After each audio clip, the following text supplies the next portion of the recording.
ஆமா. இப்ப உங்களுக்கு என்னடா பிரச்சனை? அதாவது எங்க தளபதி விஜய் பார்த்து 4,00,00,000, 50,00,00,000 சம்பளம் விட்டுட்டு மக்களுக்கு நல்லது பண்றதுக்கு ஆட்சிக்கு வராரு. அவர விட உங்க அப்பா காசோ, உங்க வீட்ல காசோ கூட செலவு பண்ணல. ஸோ ஸோ அவரு வந்து இத்தன வருஷமா உழைச்சு கஷ்டப்பட்டு வந்து அவருடைய காசுல வந்து நல்லதுக்கு பண்றாரு. மக்களுக்கு நல்லது செய்ய வராரு. ஃபர்ஸ்ட்டு பார்த்தீங்கன்னா வந்து ஜனநாயக படம் வந்து ரிலீஸ் பண்ணாம போஸ்ட்போன் பண்ணிட்டாங்க. சென்சார் குடுக்காம. செகண்ட் பார்த்தீங்கன்னா வந்து 41 உயிர் போனதுக்கு விஜய் தான் காரணம்னு சொல்லி பழிய மாரி போட்டீங்க. 3வது பார்த்தீங்கன்னா வந்து, அதாவது பார்த்தீங்கன்னா ஃபர்ஸ்ட்ல பார்க்குறவங்க அதாவது பார்த்தீங்கன்னா, விஜய்க்கு எப்படி சொல்றதுன்னா, விஜய் வாய்ப்பு மணி கொஞ்சம் தைரியம் சொல்லிட்டு சோசியல் மீடியா வந்து கலாய்ச்சு விட்டு, கிழிச்சு விட்டீங்க. நீங்க என்னாத்தான் நீங்க பண்ணாலும் சரி, எங்க ஓட்டு தளபதி தான். டி அதாவது பார்த்தா டிவிக்கு தான். டிஎம்கே கிடையாது, ஏடிஎம்கே கிடையாது. என் ஒரே ஓட்டு டிவிக்கு மட்டும் தான். அத பார்த்து விசிஸ்ல மட்டும் தான் இங்க ஓட்டு போடுவான்.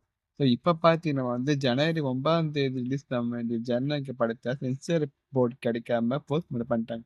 அதனால இப்ப பார்த்தீங்கன்னா வந்து அந்த சீன் பார்த்து ஜனநாயக படத்துல வந்து லீக் ஆயிருக்கு.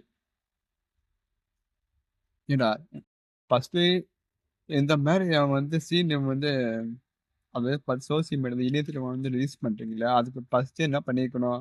அந்த படத்த வந்து தியேட்டர்ல ரிலீஸ் பண்ணியிருக்கணும். அதாவது பார்த்தீங்கன்னா, டெலிட் பண்ண சீன் எல்லாம் தூக்கிட்டு வந்து படத்த ரிலீஸ் பண்ணி சென்சார் போர்டு குடுத்துருக்கணும். நீங்க குடுக்கல. அதனால படத்த போஸ்ட்போன் பண்ணியாச்சு. படம் ரிலீஸ் ஆகுமா? ஆகாதோ என்ன இருக்குன்னு தெரியல. அப்போ ஒரு வேளை எலக்ஷன் முடிஞ்சதுக்கு அப்புறம் தான் படம் ரிலீஸ் ஆகும்னு வெயிட் பண்ணிக்கிறோம்.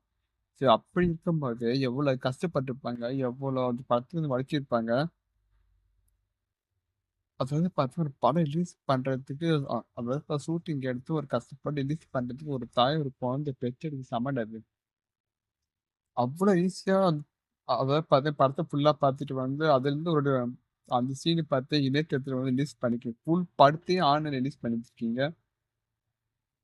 இந்த பாரு காய்ஸ், இதெல்லாம் எப்படி சொல்றதுன்னா, ரொம்ப கேவலமா, எச்சத்தனமா பண்ணியிருந்திருக்காங்க. அதாவது பார்த்தீங்கன்னா, நீங்க யாருமே வந்து இந்த மாரி வந்து சோசியல் மீடியால வந்து பார்த்து ஜனநாயக படத்த வந்து ஷேர் பண்ணாதீங்க. ஓகே? அது மட்டும் இல்லாம பார்த்தீங்கன்னா, ஜனநாயக படம் பார்த்தீங்கன்னா, இப்ப இணையதளத்துல வந்து வைரலா போயின்னு இருக்கு. ட்விட்டர்ல, ஃபேஸ்புக், யூடியூப்ல பார்த்து இந்த நியூஸ்லாம் போயின்னுக்குது. நீங்க என்னத்தான் நீங்க பண்ணாலும் சரி, தமிழ்நாட்டு முதல்ல வந்து அதாவது பார்த்து அதாவது பார்த்தீங்க ஏப்ரல் 23 வந்து எலக்ஷன் பார்த்தீங்கன்னா, டிவிக்கு மட்டும் விசிட்டர மட்டும் தான் நாங்க போடணும். நாங்க மட்டும் இல்ல. மட்டும் தமிழ்நாடு 38 மாவட்டத்துல 234 தொகுதியில ஜெயிக்க போறது அவரு மட்டும் தான். மே 4 பார்த்தீங்கன்னா, முதலமைச்சர் விஜய் மட்டும் தான் வரப்போறார். ஜோசப் விஜய். தமிழ்நாட்டு 234 தொகுதி போட்டியிட்டு முதல் முறையாக விசித்திரம் ஜெயித்து விட்டது. ஜோசப் விஜய் வந்து தமிழ்நாட்டின் முதலமைச்சர் ஆனார். இப்ப நியூஸ் கண்டிப்பா வரதான் போகுது. அப்ப கண்டிப்பா இருக்கு.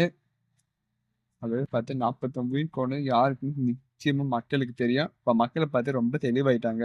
யாராலயும் மக்கள் இனிமே ஏமாத்த முடியாது. ஓகே மக்களே. இந்த வீடியோ கருத்து பத்தி அத பத்தி நீங்க என்ன நினைக்கிறீங்க? மறக்காம கமெண்ட் பண்ணுங்க. தேங்க் யூ ஃபார் வாட்சிங்.